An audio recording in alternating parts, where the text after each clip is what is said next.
अध्याय 10 देख रहे हैं, the changing world of visual arts, यानी दृश्य कलाओं की बदलती दुनिया। इसके सवाल जवाब देखेंगे, हर तरीके के सवाल जवाब जो भी बन सकते हैं उसको जानने की कोशिश करेंगे। ये पिक्चर्स है, जब भी ज़रूरत होगी हम इस पर लौटेंगे। पहला है, which is not the name of scroll painters potters. Scroll painters मतलब है खर्रा चित्रकार। अब स्क्रॉल पेंटर्स मतलब ये होता था कि एक कागज़ है और उसमें पेंटिंग करते थे, फिर इसको ये रोल कर लेते थे ऐसे करके ना, तो ये ऐसे बन जाता था रोल, फिर हाथ में लेके जा सकते थे। तो विच is not the name of scroll painters, इसका उत्तर है कुम्हार। कुमार है ना, कुमार, कुम्हार नहीं, कुमार, क्योंकि पटुआ ये के है, कुमोर्स और कुम्हार्स। ईस्ट इंडिया में कुमोर्स और नॉर्थ इंडिया में कुम्हार्स, और यहाँ पर जो पटुआज हैं वही आपके खर्रा पेंटर। तो ये तीनों के तीनों है, कुमार नहीं है, कुमार नहीं है, ठीक है। Which of the following were brought in with British art. British art क्या क्या चीजें आई साथ में, तो उत्तर है ऑयल पेंटिंग। तो ऑयल पेंटिंग देखिए, जो मिनिएचर्स हैं वो तो यहाँ पर हिंदुस्तान में पहले ही थे। म्यूरल पेंटिंग अजंता अलोरा में देखिएगा, म्यूरल पेंटिंग भीमबेटका में, जो हमारे दीवारों पे पेंटिंग होती है, केव्स में पेंटिंग होती है, वो ऑलरेडी थी, और लाइफ साइज पोर्ट्रेट पेंटिंग भी हो रही थी। लेकिन ऑयल पेंटिंग ऐसी एक नई चीज थी, तैल चित्र जिसे कहते हैं, वो पहली बार आई। General Baird was. General Baird साहब कौन थे? अब देखिए नाम ही से लग रहा है कि जनरल साहब है, तो ये कौन साहब थे? ये कमांडर थे ब्रिटिश आर्मी के। तो इस चैप्टर में एक चित्र दिया हुआ है जिसमें जो टीपू सुल्तान है उनको उनका शव दिखाया गया है, और जब उनका शव दिखाया गया है वो अधनंगे पड़े हुए हैं, और इनके सामने, इनके ऊपर कौन साहब खड़े हैं? जनरल बेयर्ड साहब। तो ये बताने की कोशिश की है कि किस तरीके से टीपू सुल्तान को ख़त्म किया गया, जबकि टीपू सुल्तान ने 4 वॉर लड़े थे और बड़ी मुश्किल से इनको हराया गया था। तो ये था कि भाई जो भी उनके विरुद्ध बात करेगा अंग्रेज़ों के, उनका यही हाल करेंगे। तो जनरल बेयर्ड साहब ने ये काम किया था। Tipu Sultan was defeated in the battle of. तो उस जमाने में सेरिंगपाटम, ये मैसूर, ये जो मैसूर इलाका है, यानी जो किंगडम ऑफ मैसूर थी, मैसूर डायनेस्टी, पहले अगर नाम हम लें तो हैदर अली साहब, फिर टीपू सुल्तान साहब। तो ये बड़े, ये इनके फादर थे, बड़े ज़बरदस्त, बड़े पावरफुल योद्धा थे।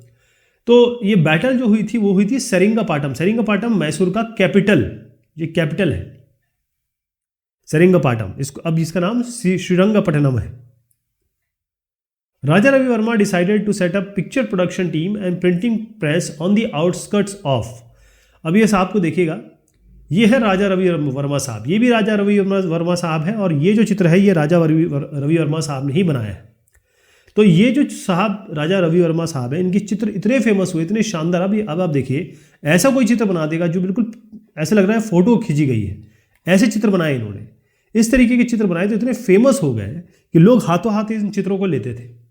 तो फिर इन्होंने, क्योंकि इतना ज़्यादा बिक रहा था, तो इन्होंने एक टीम बनाने की सोची, और मुंबई यानी कि आज का जो बॉम्बे है उसके आउटस्कर्ट में उन्होंने ये प्रिंटिंग प्रेस, छापा खाना लगाने की सोची और लगाया भी। तो बॉम्बे इसका उत्तर है। Abanindranath Tagore was influenced by the art of. Avanindra Tagore जो थे वो हमारे, पहले दिखाऊं चित्र आपको, ये जो साहब है अवनींद्रनाथ टैगोर, ये साहब, ये किसके वो थे? नेफ्यू थे, भतीजे थे। ये भतीजे हुए रविंद्रनाथ टैगोर के, और ये इन्फ्लुएंस्ड काफ़ी चीज़ों से थे। इसमें एक तो है आपके जापानीज़ आर्टिस्ट, इनकी कई ऐसी कला है जिसमें हमको जापानी वो होती है, कला का व्यू मिलता है। और दूसरी चीज़ जो आप देखते हैं इसमें अजंता एलोरा, यानी जो गुफा है, उनका भी चित्रण इनके चित्रों में दिखता है। इसके अलावा जो मिनिएचर्स हैं, जैसे जो राजपूत मिनिएचर्स है, उसका भी इन्फ्लुएंस दिखता है इनके चित्रों में, इनके डिसाइपल्स, इनके जो 7 लोग थे उनके चित्रों में। तो जापानीज आर्टिस्ट मेन है इसमें, तो हम इसका उत्तर लिखेंगे Japanese artist. A new trend with in the Kalighat artist, A new trend within the Kalighat artists वो कब आया? तो नया ट्रेंड आया 1840 के पहले। 1840 के पहले भी जो कालीघाट आर्टिस्ट है वो चित्र बना रहे थे, लेकिन वो इतनी रियलिस्टिक नहीं थी, वो 3D नहीं आता था उसमें, वो लाइनें नहीं थी।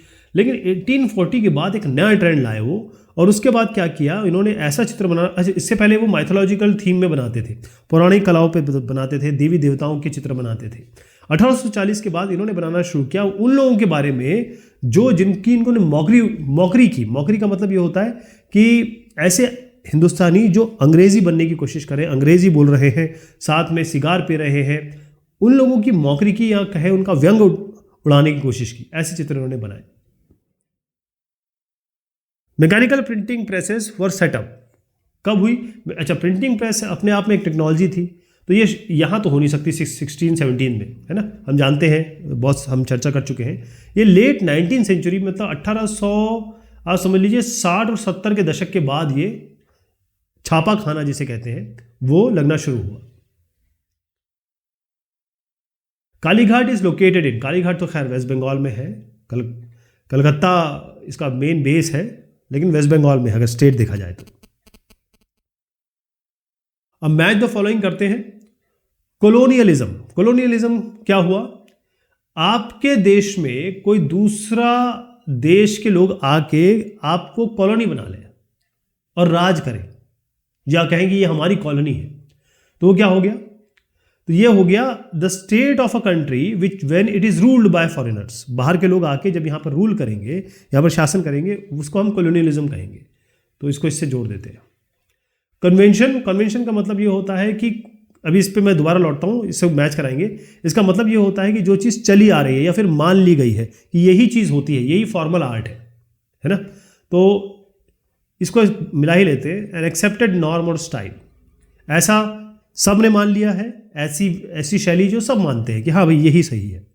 एनग्रेविंग्स क्या होता है? एनग्रेविंग्स का मतलब ये होता है कि आप एक लकड़ी लें या लोहा लें, उसमें यहाँ पर कोई जैसे चित्र का या फिर आदमी का चित्र एक चीजलिंग से निकाल लें, मतलब उसका आकार निकाल लें, फिर वो कपड़े पे या फिर किसी और चीज़ पे उसका ठप्पा लगा दें। तो एनग्रेविंग बेसिकली ये चीजलिंग कहते हैं, इसको निकालना।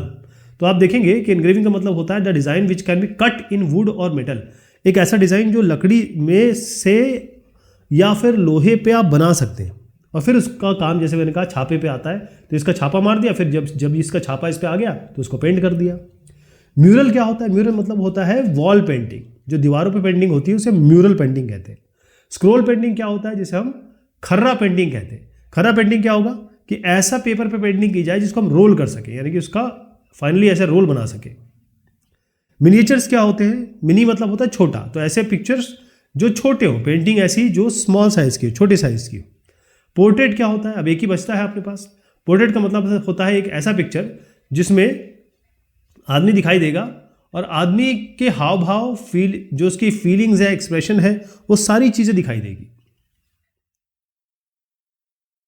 तो ये इसका आंसर है, हमने मैच करा दिया है, थोड़ा सा एक आपके रेफरेंस के लिए है ये। सही गलत करेंगे। राजा रवि वर्मा पेंटिंग वर टर्म्ड एज नेशनल, तो ये बिल्कुल सही है, क्योंकि राजा रवि वर्मा ने ही जो अपनी स्टाइल, जितने एक्चुअली वो वेस्टर्न स्टाइल, चाहे वो ऑयल पेंटिंग हो, चाहे वो यथार्थवादी पेंटिंग जिसे रियलिस्टिक पेंटिंग कहते हैं, इन सारी स्टाइल से वो पारंगत थे, वाबस्ता थे। इसके अलावा इसको जानते हुए भी उन्होंने जो माइथोलॉजिकल थीम्स हैं या पौराणिक चीज़ों पे, गॉड गॉडेसेस, दमयंती, और जो भी हमारे वेदों में, पुराणों में जो अलग अलग कैरेक्टर्स हैं उनका चित्रण किया। और जब ये मुंबई में घूम रहे थे, जगह है कि नॉर्थ इंडिया का टूर कर रहे थे, तो वहाँ पर जहाँ जहाँ रंगमंच पे पौराणिक कथाओं का मंचन हो रहा था, उससे ये बड़े आकर्षित हुए। फिर से देता हूँ, राजा रवि वर्मा साहब, राजा रवि वर्मा साहब, ये साहब है। ये त्रावणकोर के महाराजाओं की उससे थे, फैमिली से, इसलिए इनका नाम राजा पड़ा हुआ है। Rabindranath Tagore rejected the art of Ravi Varma as imitative and westernised. अब ये देखिए, रविंद्रनाथ टैगोर साहब ने रिजेक्ट नहीं किया था, ये अवनींद्रनाथ टैगोर ने किया था, इन साहब ने किया था। और इनके साथ जो लोग थे जैसे नंदलाल बोस वगैरह हो गए, तो उन्होंने कहा कि भाई जो ये चित्र बना रहे हैं राजा रवि वर्मा, मतलब ये जो चित्र बना रहे हैं वो बड़ी इमिटेटिव है, वो आप कुछ दिखा रहे हैं और आप ये तो देखिए ये सारी वेस्टर्न चीज़ों का यूज़ कर रहे हैं आप, है ना, कह रहे हैं आप हिंदुस्तानी है, आप ऑयल पेंटिंग यूज़ कर रहे हैं, आप रियलिस्टिक यूज़ कर रहे हैं, वो सब चीज़ें यूज़ मत करिए। तो इन्होंने जितने चित्र बनाए मोस्टली वाटर कलर से बनाए, है ना। तो इन्होंने कहा कि ना, ये रविंद्रनाथ नहीं है, अवनींद्रनाथ टैगोर, इसलिए हमने फॉल्स कर दिया इसको। थॉमस एंड विलियम डेनियल, ये डेनियल है, केम टू इंडिया इन 1785, ये एकदम सही है, मैं दिखा देता हूँ। ये जो दोनों साहब हैं, ये थॉमस डेनियल और उनके नेफ्यू, इनके भतीजे हैं। कौन साहब हैं? ये विलियम डेनियल। इन्होंने बड़ी ज़बरदस्त चित्र बनाई, बहुत ही सुंदर चित्र बनाए, तो इसलिए इनका नाम हम ले रहे हैं। Tipu Sultan was defeated in the battle of Mysore, ये थोड़ा गलत हो गया। बैटल हुई है सेरिंगपाटम, सेरिंगपाटम मैसूर की राजधानी थी। The third category of imperial art was history painting, तो बिल्कुल सही है। जो मैंने दो कैटेगरी बताई थी आपको, जैसे ऑयल पेंटिंग हो गया या यथार्थवादी रियलिस्टिक पेंटिंग हो गई। तीसरी कैटेगरी थी जिसमें अंग्रेज़ों का वैलर, अंग्रेज़ों का पावर, अंग्रेज़ों की स्ट्रेंथ, अंग्रेज़ों की सुपीरियरिटी, ये सब दर्शाई जाती थी, जो उनके यहाँ पर रहते हुए अलग अलग इवेंट हुए हैं। तो हिस्ट्री पेंटिंग इसको कहा जाता है, ये सही है बिल्कुल। Photographers came to India from Europe in 18th century, तो ये ज़रा गलत हो गया। अब मुझे आप बताएंगे ये कौन सी सेंचुरी में, ये आपको उत्तर देना है। मैं बता देता हूँ, थोड़ा सा आगे इसको कर लीजिएगा। 18 तो है, थोड़ा सा और आगे बढ़ जाएंगे आप तो आपको समझ में आ जाएगा क्या है। मैंने हिंट भी दे दिया है। European artist came to India with British engineers, ये तो गलत हो गया। ये आए थे ब्रिटिश ट्रेडर्स के साथ और ब्रिटिश रूलर्स के साथ। शुरुआत में जो ब्रिटिश, चाहे ब्रिटिश हों, चाहे फ्रेंच हों, चाहे डच हों, जितने भी या जो फिनिश हों, वो जो लोग आए हिंदुस्तान में, वो किसकी खोज में आए? पहले तो वो मसालों की खोज में आए, यानी कि स्पाइसेस, और दूसरा वो था सबसे इंपॉर्टेंट, कॉटन के इसमें आए, कपड़े के इसमें खोज में। तो शुरुआत में ये थे बेसिकली, आप मान लीजिए ये ट्रेडर थे, व्यापारी थे, और उसके बाद जब धीरे धीरे इन्होंने, ईस्ट इंडिया कंपनी ने अपना कंट्रोल किया, तो रूलर्स आए। इन्हीं के साथ ये सब यूरोपियन आर्टिस्ट भी आ गए, कलाकार भी आ गए। फिर इन द ब्लैंक्स करते हैं। Thomas and William Daniel stayed in India for 7 years, ठीक है, 7 साल तक रहे ये लोग। फिर से दिखा देता हूं, ये है थॉमस और इनके नेफ्यू, भतीजे विलियम डेनियल। ये इंपॉर्टेंट बात इसलिए है क्योंकि इन्होंने बड़ी ज़बरदस्त चित्र बनाई है जिससे हमें पूरा दर्शन मिलता है। और वो चित्र जाते थे इंग्लैंड, और इंग्लैंड वाले फिर या फिर स्कॉटलैंड वाले जानते थे कि हिंदुस्तान में क्या चल रहा है उन चित्रों के जरिए।